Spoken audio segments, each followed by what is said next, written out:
And no one is injured after a house fire in Suamico this afternoon. The home on Harbor Cove was under construction. Drywallers working in the back of the structure when they noticed the fire.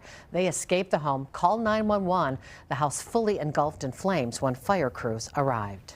Immediate reactions were to protect the exposure to the south of it, which we did.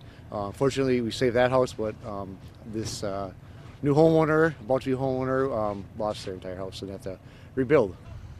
The cause of the fire remains under investigation.